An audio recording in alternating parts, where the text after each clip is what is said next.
200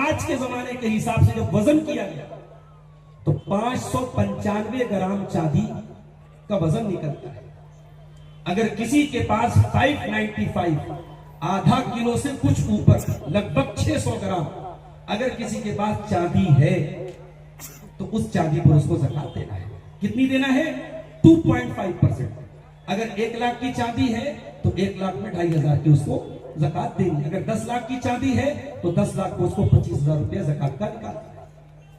अब यहां एक मसला और समझ लीजिए, हमारे यहां करेंसी नोट की शक्ल में होती है। प्यारे नबी के जमाने में करेंसी सोना और चांदी की शक्ल में थी। तो आज हमारे पास जो बैंक बैलेंस है या जो घर में कैश रखा है उसकी ज़कात कैसे निकालें? कुछ उलमा का कहना है सोने के हिसाब से निकालेंगे, कुछ कहते हैं चांदी के हिसाब से निकालेंगे। ज्यादा मजबूत बात यह है चूंकि सोना और चांदी की कीमत में बहुत फर्क है। भाई 85 ग्राम सोना कितने का हो जाएगा? है कोई मैथमेटिक्स का माहिर आदमी? मास्टर साहब बैठे हैं? भाई 10 ग्राम सोना अगर 1,25,000 का, 10 ग्राम सोना अगर 1,25,000 का है तो मैं समझता हूं कि 85 ग्राम सोना 10 लाख के ऊपर का हो जाएगा। यानी आप अगर सोने के हिसाब से कैश रकम की ज़कात निकालें तो 10 लाख तक की रकम ज़कात से बच जाएगी। इसलिए एहतियात इसमें है कि करेंसी में, बैंक बैलेंस में, पैसे में हम ज़कात के लिए चांदी को निसाब मानेंगे। अब चांदी की मौजूदा करंट कीमत क्या है आप पता कर लीजिए और उसमें आप निकाल लीजिए कि 600 ग्राम चांदी की कितनी कीमत निकलती है। अगर मिसाल के तौर पे चांदी की कीमत इस वक्त अगर 2 लाख है और 2 लाख रुपए में 1 केजी चांदी मिल रही है, मैं मिसाल दे रहा हूं, करंट कीमत आप पता कर लीजिए, तो आपको 2 लाख रुपए के हिसाब से 600 ग्राम चांदी यानी लगभग 1,20,000 रुपया 600 ग्राम चांदी की कीमत हुई। अगर इतना आपके पास बैंक बैलेंस है या इतना आपके पास घर में कैश पैसा है और वो पैसा आपके पास साल भर रहता है, उस पर आपको ज़कात निकालना है। कितना निकालना है? 2.5%, 2.5% आपको ज़कात निकालना है। अगर आपके पास 10 लाख रुपया है 25,000 निकालना है, 1 लाख रुपया है 2,500 रुपया निकालना है। ये चांदी की ज़कात हो गई, सोने की ज़कात हो गई, कैश की ज़कात। अब एक बिजनेसमैन आदमी, उसकी यहां दुकान है जयनगर में और दुकान पे उसके 10 लाख का माल रखा हुआ है और उसका माल जो है वो रोटेट होता रहता है। कभी 10 लाख का माल है, बिक गया तो 8 लाख का बचा और माल आ गया तो 15 लाख का हो गया। वो कैसे ज़कात निकालेगा? तो उसका भी तरीका समझ लीजिए। तिजारत करने वाला बिजनेसमैन ज़कात कैसे निकालेगा? वो अपने सारे एसेट्स की कीमत निकालेगा। अगर वो दुकानदार है तो दुकान पे जितना माल है उस पूरे माल का कैलकुलेशन करेगा। मान लीजिए कि अगर उसकी दुकान पे 10 लाख का माल है, उसको नोट कर लेगा 10 लाख रुपया मेरे पास माल की शक्ल में। फिर बैंक में बैलेंस कितना है उसको भी ऐड कर लेगा, फिर कैश कितना है उसको भी ऐड कर लेगा, फिर मार्केट से जो पैसा लेना है उसको भी ऐड कर लेगा और फिर मार्केट में जो पैसा देना है उसको माइनस करेगा और उसके बाद जो रकम आएगी वो उसका पूरा माले ज़कात माना जाएगा और उसका 2.5% उसको निकालना है। चूंकि तिजारत और बिजनेस में माल रोटेट होता रहता है, इसलिए उसमें हम साल का कोई एक दिन फिक्स कर लेंगे। मिसाल के तौर पर हम रमजान की 1 तारीख को या 10 तारीख को अगर ज़कात निकालते हैं, हम 10 तारीख को कैलकुलेट कर लेंगे कि आज की तारीख में मेरे पास कितने का माल है, कितना कैश है, कितना बैंक बैलेंस है, कितना मार्केट में देना है, कितना लेना है। उस हिसाब से कैलकुलेट करने के बाद जो माल तिजारत आएगा उसका 2.5%, अगर उसका पूरा माल 20 लाख का है तो 20 लाख में वो 50,000 की ज़कात निकालेगा। बात समझ में आ गई? ये हो गई आपकी सोने की ज़कात, चांदी की ज़कात, कैश की ज़कात, माल तिजारत की ज़कात। अब आइए, चूंकि देहात में खेती भी होती है, खेती की ज़कात हम कैसे निकालेंगे? सबसे पहला सवाल तो यही है कि क्या खेती की ज़कात है? आइए कुरान से पूछते हैं। सूरह बकरा की आयत नंबर 267 में अल्लाह ने फरमाया, या अय्युहल्लज़ीना आमनू अनफिकू मिन तय्यिबाति मा कसबतुम, ऐ ईमान वालो जो तुम कमाते हो